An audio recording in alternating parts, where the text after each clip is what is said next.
ብዙ እናቶች ድንግል ተለመኝን የጭንቅ አማላጇ እናታችን ድረሽ እያሉ የወገብ መቀነታቸውን እየፈቱ በፍጹም ጭንቀት ወደ ደሳሳዋ ጎጆ ገቡ። ብዙ አባቶችም በተራቸው አቤት የፈጣሪ ያለህ የሰጠ አይከብድ እናንተዬ እየተባባሉ በሲቃ መንፈስ ከደሳሳዋ ጎጆ በስተጀርባ ተሰድረው በውጥረት የሲቃ ልሳኗን እየሰሙ ወደ ሐኪም ቤት ለመውሰድ መሸከሚያ ቃሬዛ ያሰናዳሉ። ከመቅጽበት እግዚኦ እመቤቴ እግዚኦ ተለመኝን የሚል የእናቶች ጭንቀትና ለቅሶ ከፍ ብሎ መደመጥ ጀመረ። ከእንደገና የእናቶችም ምጥ የተያዘችውም እናት ድምፅ ጸጥ ረጭ ሲል አባቶች በጭንቀት ጆሯቸውን ወደ ጎጆዋ ዘንብለው የእልልታ ወይንም የዋይታ ድምፅ ይሰሙ እንደው ጓጉተው ቆሙ። ነገርየው ግን ጸጥ ረጭ ያለ ነገር ሆነ። አይ አልሆነላትም፣ አልታደልንም፣ አይ ጉድ፣ ምን አጠፋን፣ ምን በደልነን ጌታዬ እያሉ አባወራዎች ተስተርትረው ወደ ጎጆዋ አቀኑና ቀበቶ ያለው ቀበቶውን እየፈታ ቀበቶ የሌለው ሱሪውን እያላላ ወደ ቤቷ ሲገቡ በየመደቡ የተሰደሩት አማማጭ እናቶች በሐዘን ድባብ ፊታቸው ተከፍኖ እንባ እየደረሰባቸው ተኮርትመው ተቀምጠዋል። እንዴት ነው? እንዴት አደርሽ ይሆን? በሉ እንጂ ቃሬዛውን አበጅተናታል፣ አግዙንና ሐኪሙን እንውሰዳት። ኧረ እግዚኦን አንተዬ አለ አንዱ አባት ኩስምን ባለ ልሳን። ኤዲያ ተስፋም የለው አንተው፣ ያጠፋነውን የበደልነውን ሳናውቅ እንዲህ ሆነ የኛ ነገር። ምን አጠፋን?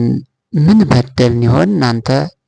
አለች አንዷ እናት እንባ ጉንጯን ጥሶ እየወረደ።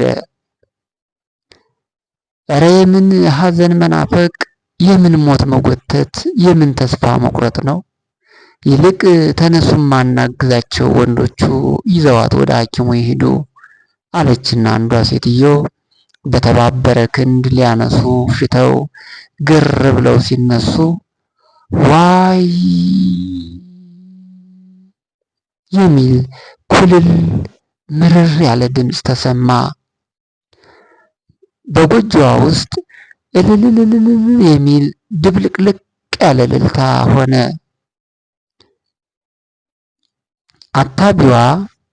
አታቢዋ እናት በደስታ እየተፍነከነከች እልል እያለች አትባ እንደጨረሰች ከመቅጽበት ፊቷ ላይ የሐዘን ድባብ ተከመረባት።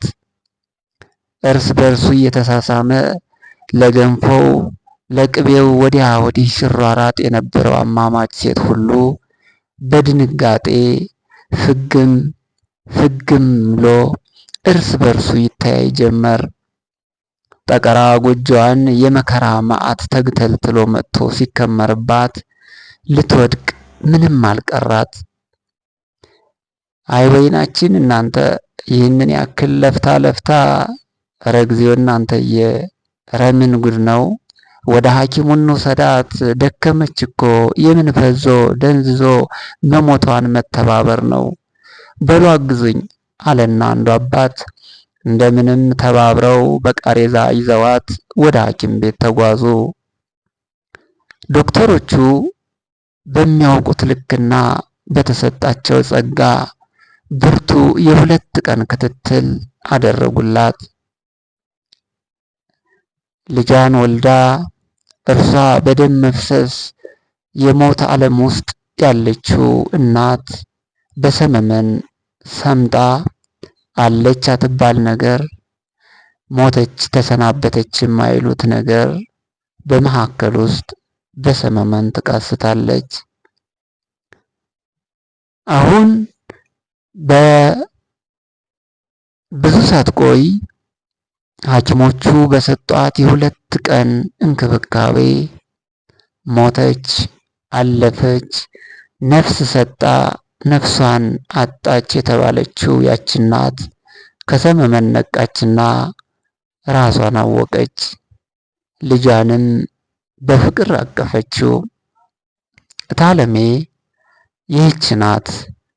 አይዌ ደግሞ ባለቤቷ። ይህንን ደግና ጨዋ ሕዝብ በእንዲህ ሁነት ወልዶ ያሳደገውን ጋሼ ብሎ የሚጠራ የፍቅር ማዕረግ የትህትና ካባ የተጎናጸፈ ይህንን ጨዋ ሕዝብና ደግ ቀዬ ገጠርን በምንችለው ለመዘከር ተዘጋጅተናል። የፍቅሩን ወሰን የፍቅሩን ልኬት በሚመጥን መልኩ ባይሆንም እኛ በምንችለው ግን ለመዘከር የምንችለውን እንሞክራለንና አሲኗራ ቲዩብን ሰብስክራይብ ያድርጉ። አብረን እንሆን። ቸር ነገር ይቆየን። ያገሬን እኔስ ያገሬን እጠብቀዋለሁ።